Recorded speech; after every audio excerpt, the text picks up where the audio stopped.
No, stay where you are. Do not break the stillness of this moment. For this is a time of mystery. A time when imagination is free and moves forward swiftly, silently. This is the haunting hour.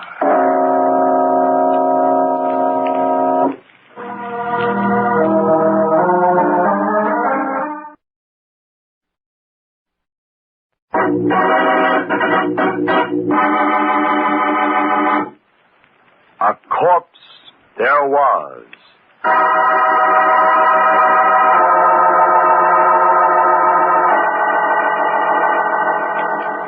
Will you listen to me? I've got to tell it to someone, and, well, I guess you've heard a lot of strange stories. I'm Catherine Holland. It all started about a year after I'd come to work for Martin Reed and Stephen Corey as the housekeeper. Oh, we'd have such fun, the three of us. Martin was forever making me promise that I'd be with them always. Always. I didn't know how long that could be.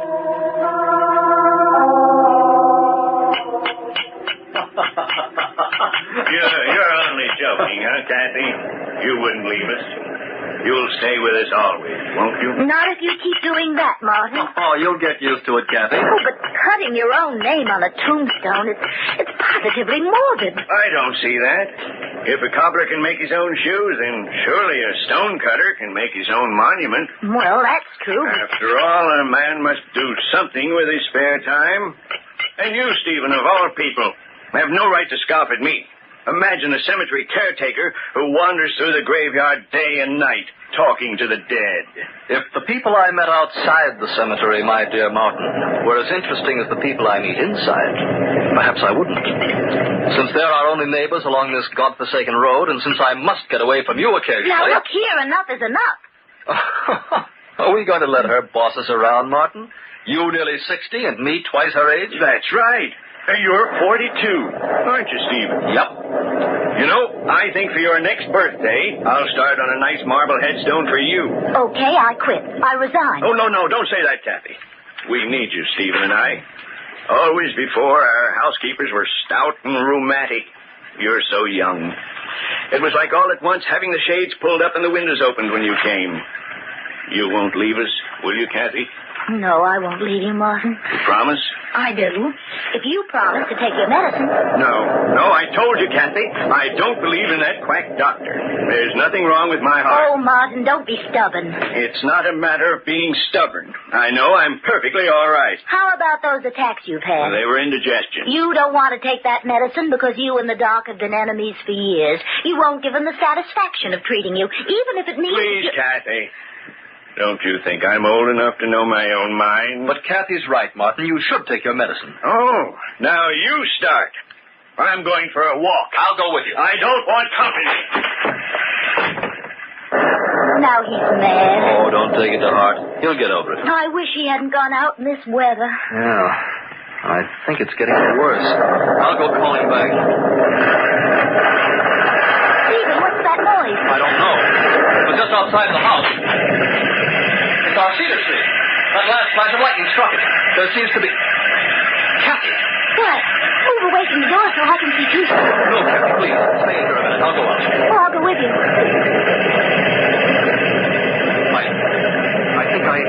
I think I see something beside the cedar. Come on, Kathy. Stephen, it can't be. Yes. It's Martin. He's dead. The tree? It didn't touch him. He died from the shock of it falling so close. It was heartbreaking. Strange, isn't it? The last tombstone he ever carved was his own.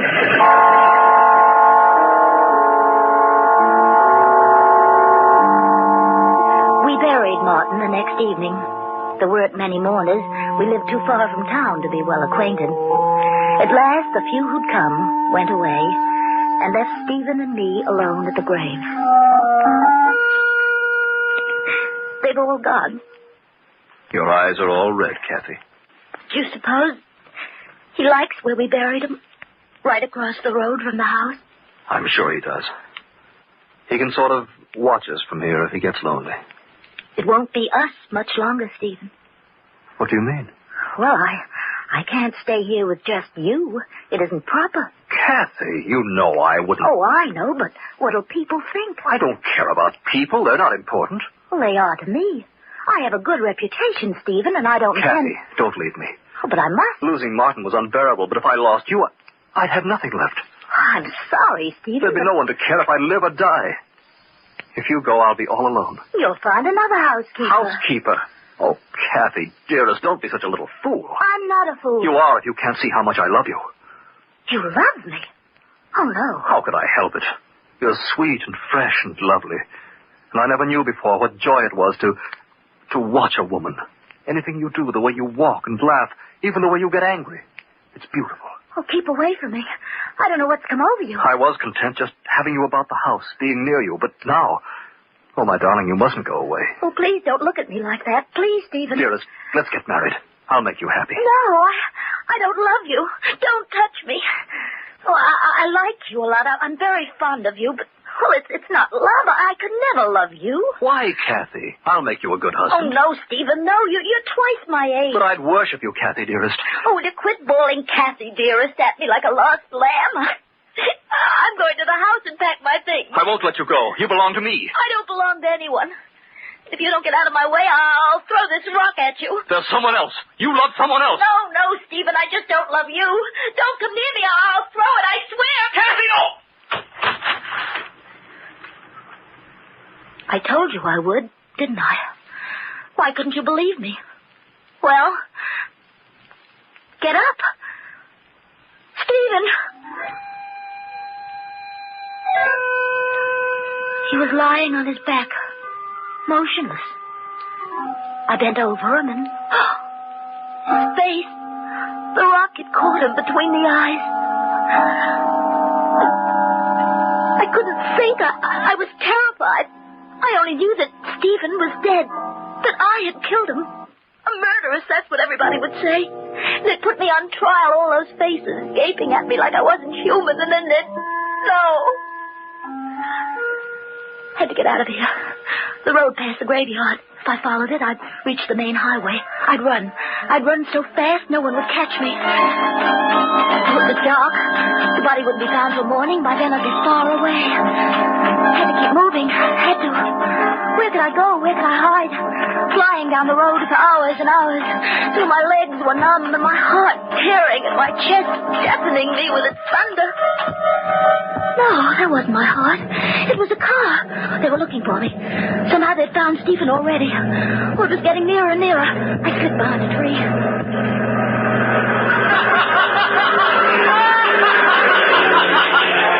Not police. Not police at all. Picnickers. Oh, the only ones who might have seen me. They'll forget they even passed this way once they're safe at home.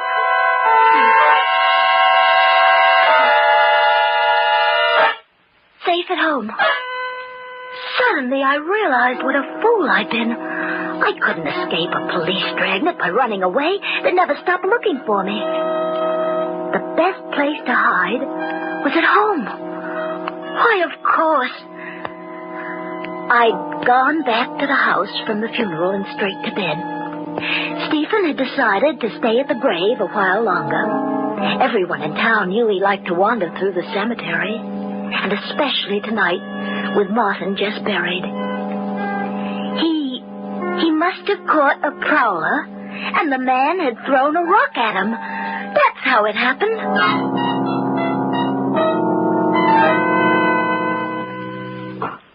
I felt perfectly calm. I turned around and started back.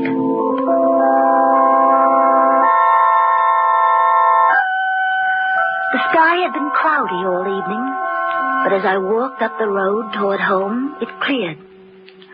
I remember how lovely the moonlight looked, spilling down the steps of the house. I started to climb them. Suddenly, I had an impelling desire to see Stephen's body.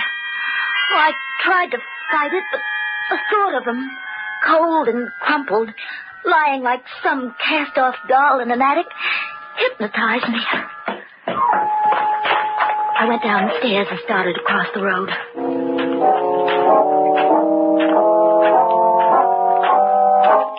He had been lying at the foot of Martin's grave, I remembered. From where I was, I couldn't make out the body. Oh, that wasn't right.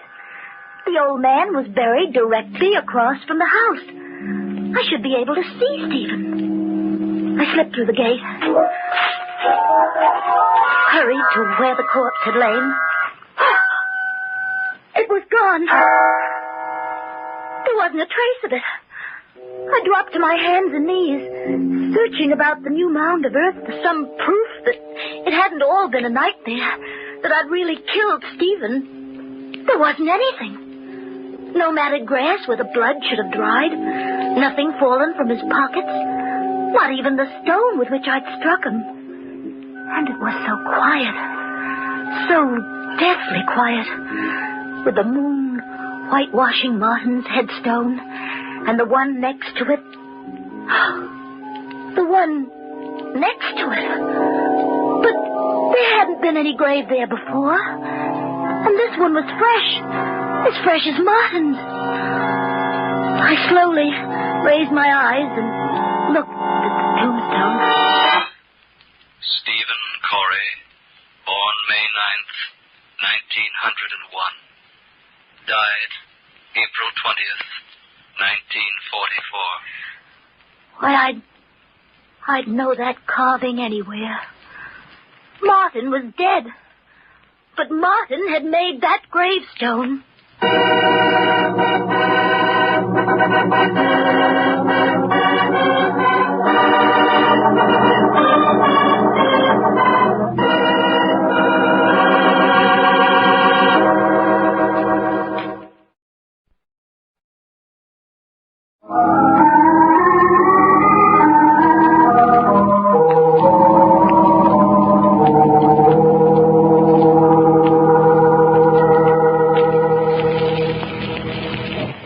Kathy stands in the moonlight, staring at the grave plaque of Stephen Corey, a plaque identical with the one Martin had made for himself before he died.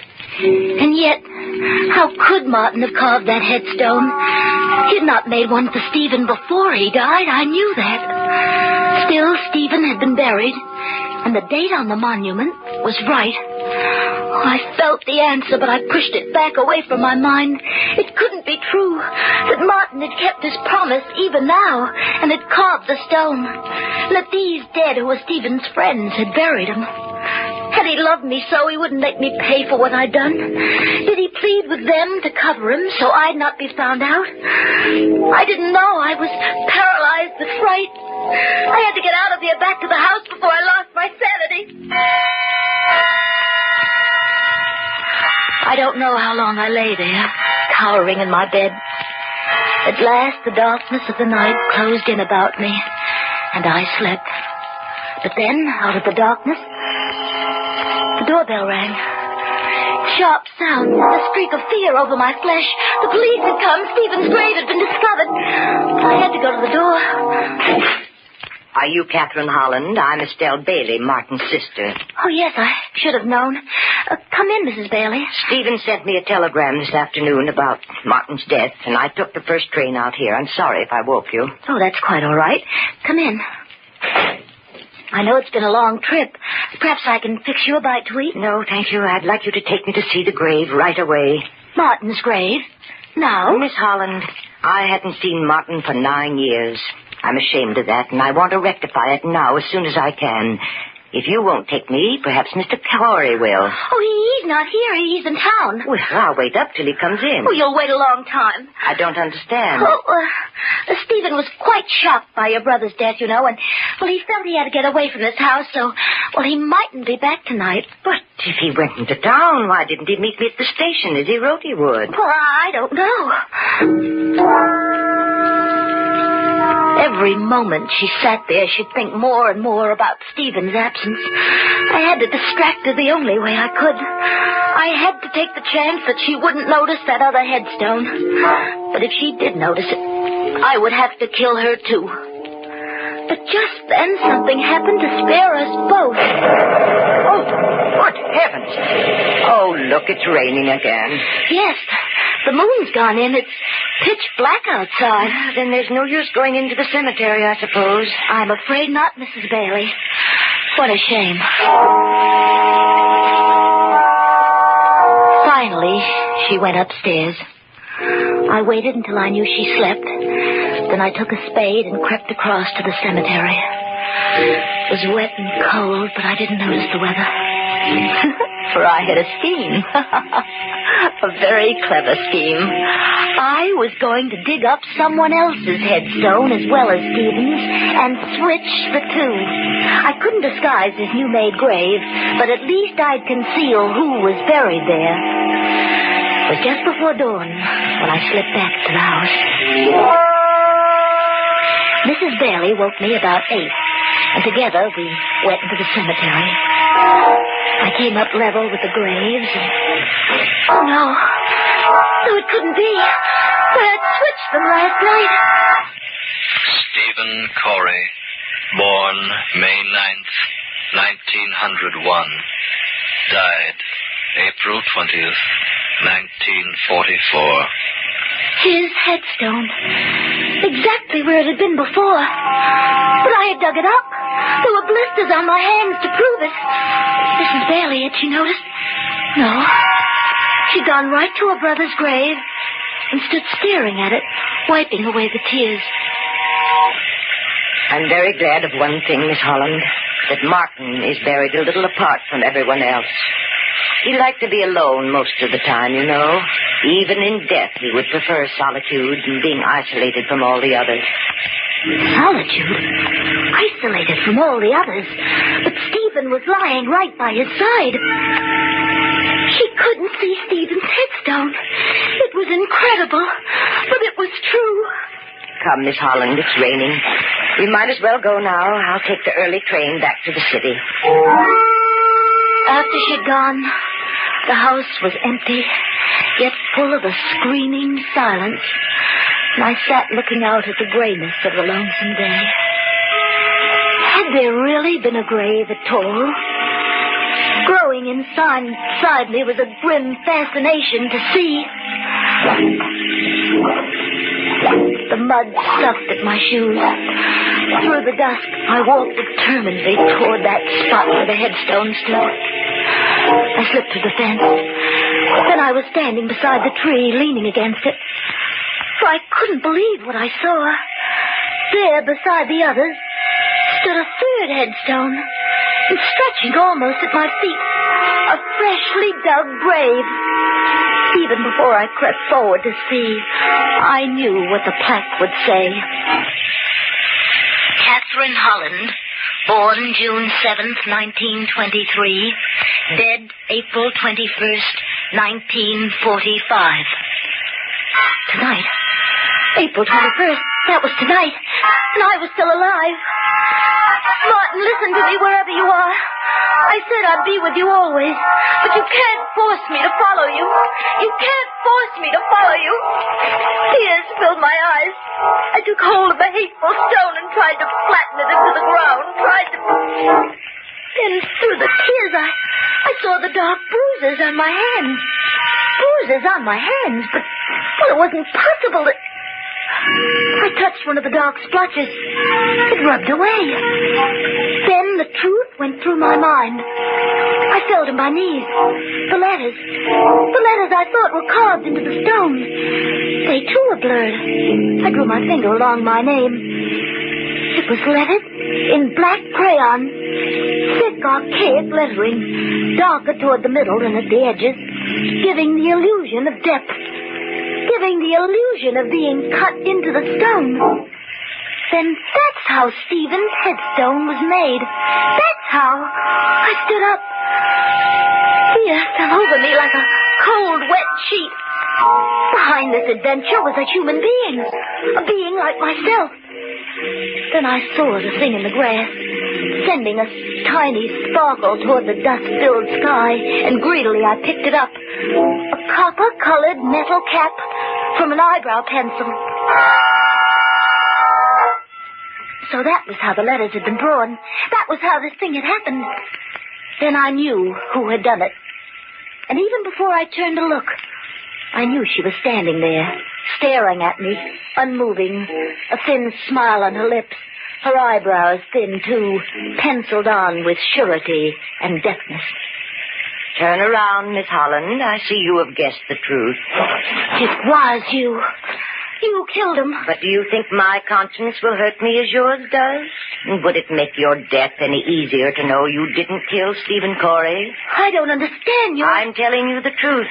I came into the cemetery just as the last visitor left, and I saw you throw the rock at Corey. I saw you run for the road. You hadn't killed him, Miss Holland. He was only unconscious. But I made sure he was dead before I buried him. Then you dug the grave here. That spade in your hand. Will serve a double purpose. I shall kill you with it. Just as you murdered Corey. Why? Why did you kill him? Because Martin had willed all the family property to Corey, with the provision that when he died, it would return to me. I knew if his body weren't discovered, they'd think you and he had run away together. Then I'd have to wait for him to be declared legally dead. And so you put up the plaque? I felt sure I could persuade the county coroner to file a death certificate quietly. Then I'd show my lawyer the grave, show him that Corey, too, was dead. But you came back, so I have to kill you, too. Now you know the truth. Your time has come.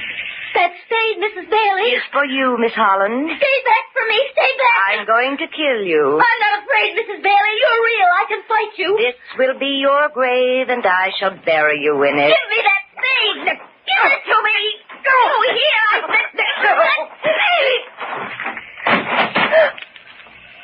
Mrs. Bailey.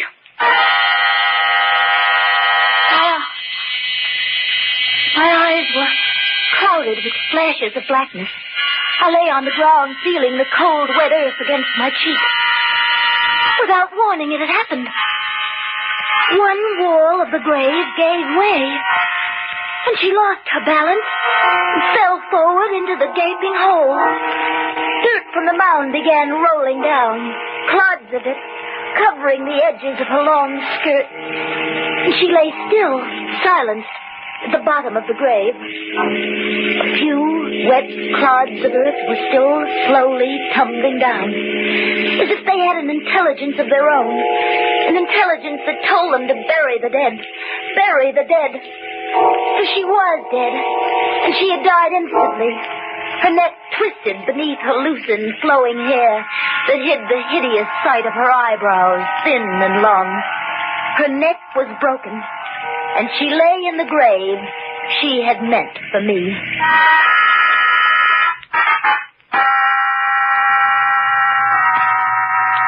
Perhaps, now I've told it, I can forget the horror of what's happened. But not soon. Not soon. One way Martin was right. In my brain, he and Stephen will be with me. Always.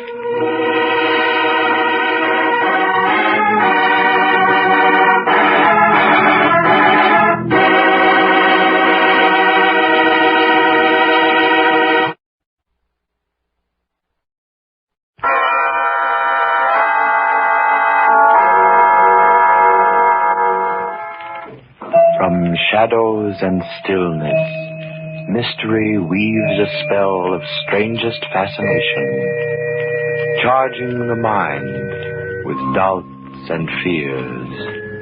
For mystery is a strange companion, a living memory in the haunting hour.